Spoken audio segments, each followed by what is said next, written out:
السلام عليكم ورحمة الله وبركاته. طلبة الصف السادس ابتدائي، أخبار عاملين إيه؟ إن شاء الله تعالى النهاردة معكم مس جهاد سعدي، وهناخد مراجعة على الوحدة الأولى في مادة الرياضيات. يلا بينا. أول حاجة هنا بيقول لك إيه؟ العدد 135 يقبل القسمة على. طيب هو بتجي أخت أكبر، بتجي اختيارات، يعني اختار الأرقام. أنا حبيت أخليها أكبر بحيث إن إحنا نركز. العدد 135 يقبل القسمة على.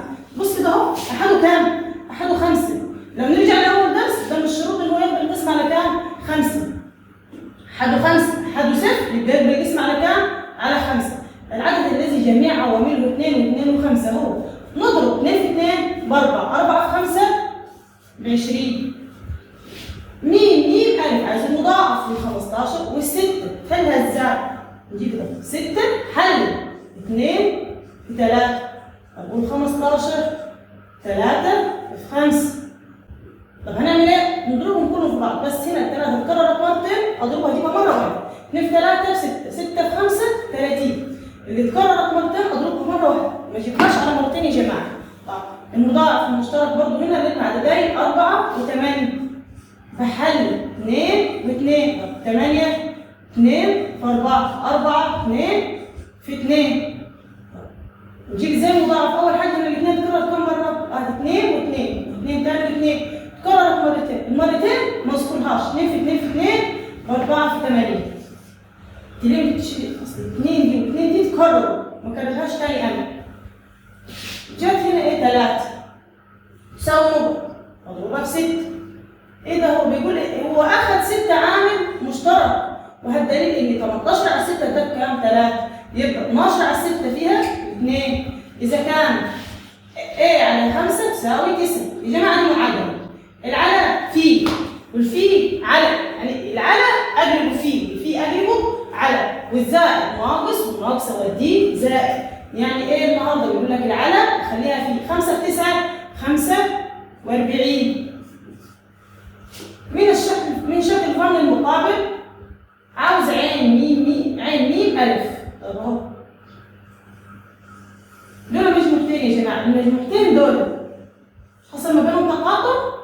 طب مين يعني قاعد هنا وقاعد هنا؟ اهو 2 و3، 2 في 3 6. بيدور على العامل المشترك، ما يكتبش 2 و3 اضربهم في بعض. 2 في 3 ب 6.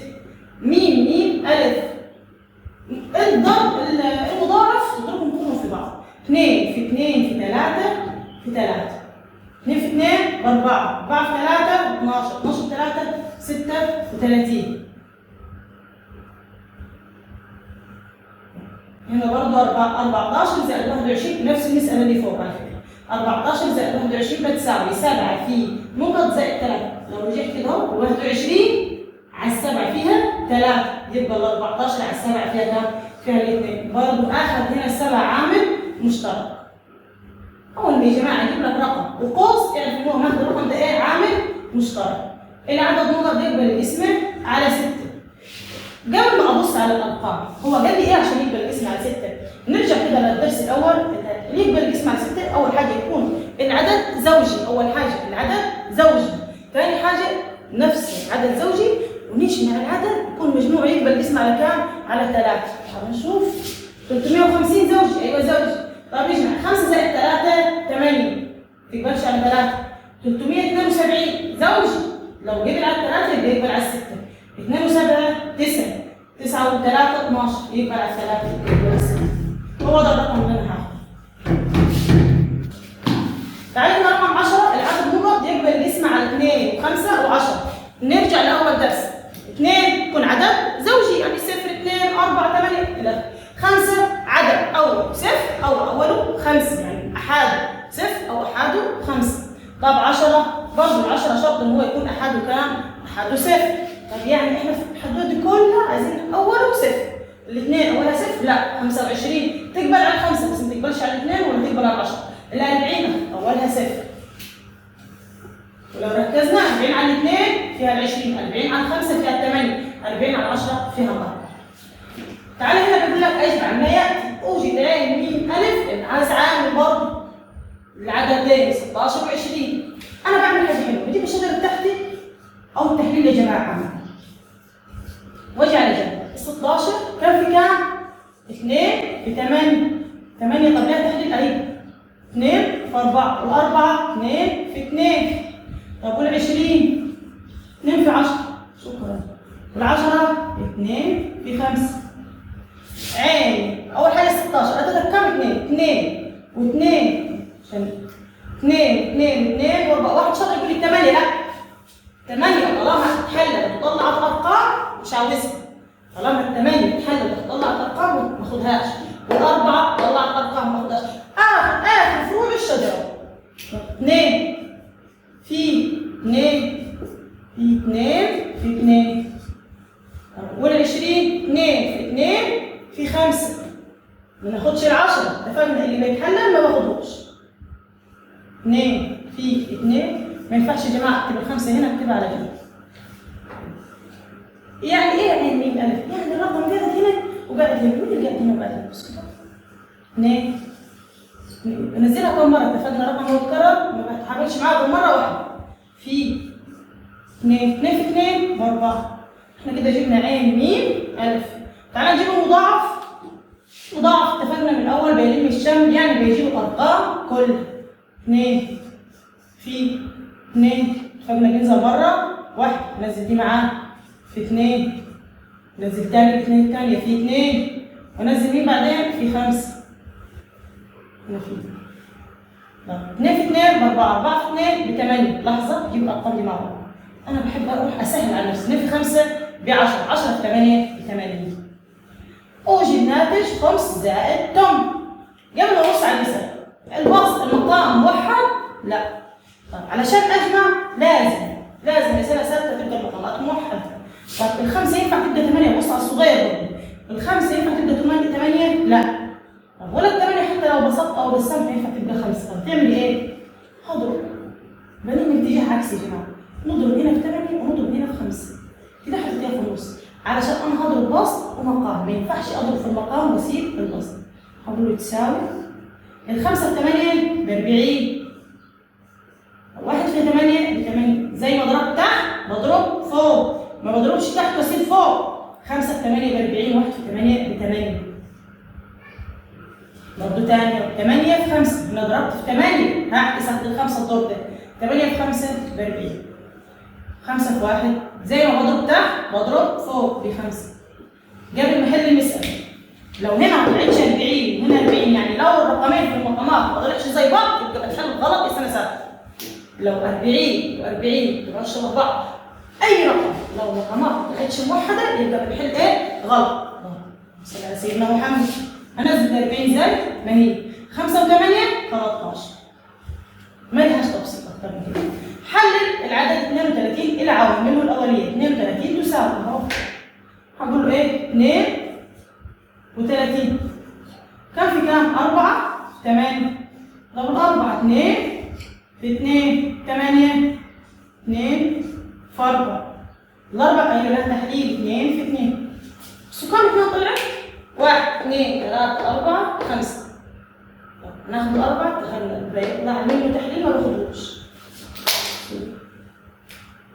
2 في 2 في 2 2 بناخد الاثنين من هنا في 2 في 2. تحليل ال 32 يعني. اي رقم يجيبوا لي بعمل غيرته واشوف تحليله كم. اوجد ميم الف للعددين 10 و12 برضه بالشجر. 2 في كام؟ 10 2 في 5 وال12 3 في 4. 4 لها تحليل ايوه 2 في 2. تعالى كده ال10 كم في كام؟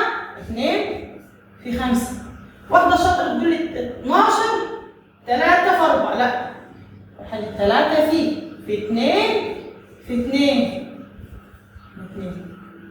في 2 ليه؟ الأربعة طالما طلع الأرقام ليها تحليل ما باخدهاش. والرقم شبه الثاني ينزل تحت منه. المضاعف بيلم الشبه نجيب الأرقام كلها الثلاثة. بس هنا 2 وهنا 2 ينزل مرة واحدة. ما باخدوش أكتر من مرة واحدة. في 5 في 2. 2 في 5 ب10. أحلى ضرب 10 بس سهل على نفسنا. 2 في 3 ب6. 6 في 10 ب60. تعالوا كده اهو شوف الجزء الثاني.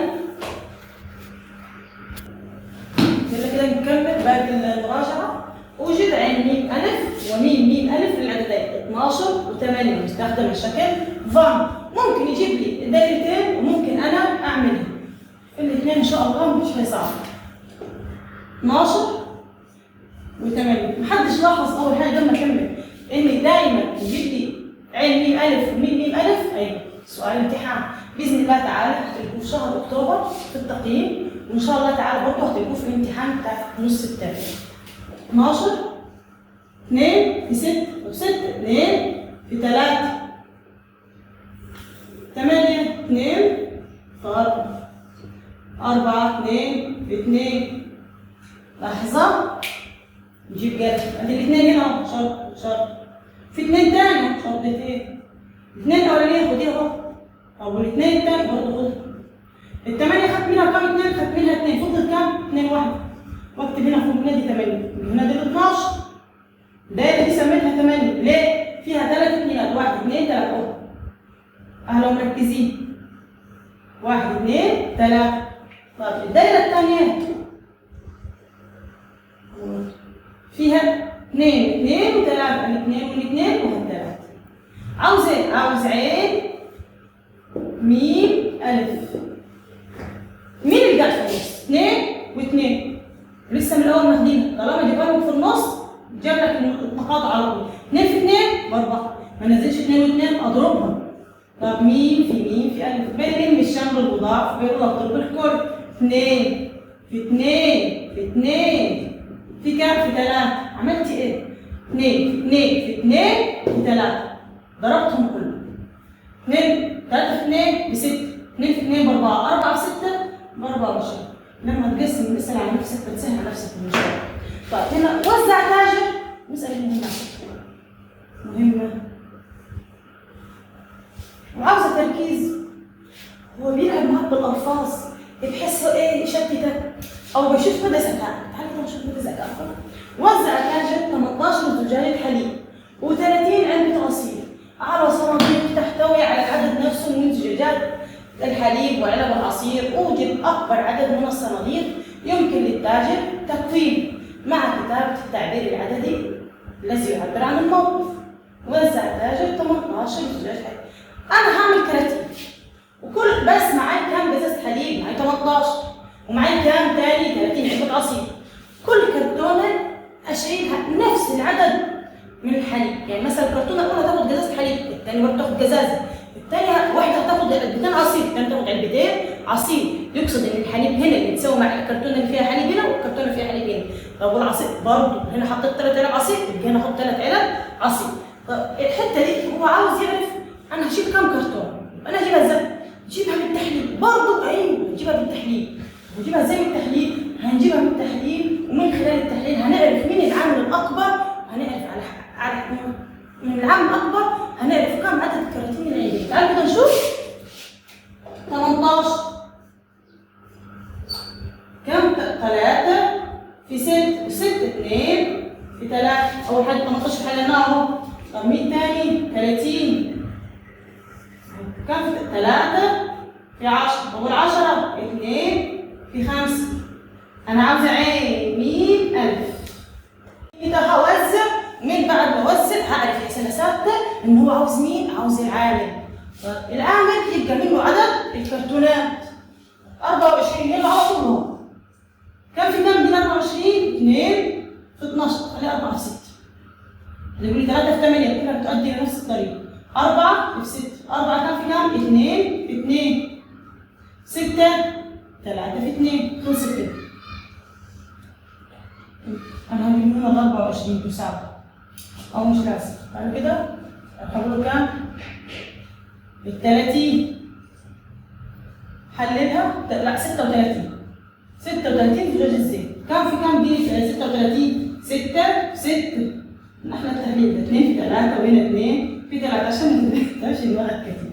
طب اتفقنا طالما قال لي شوف عدد الكراتين بيدور على العامل.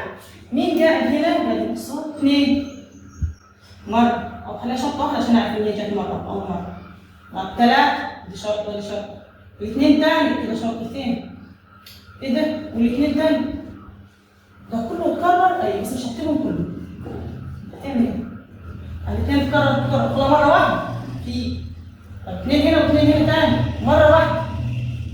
طب 3 مكرر اهو. لا سوري 3 ما اتكررتش غير مرة واحدة. 3 تكرر خدها مرة واحدة. 2 في 2 ب4. نرجع تاني 2 هنا و2 هنا. تمام والاثنين اهو 2 3 و3.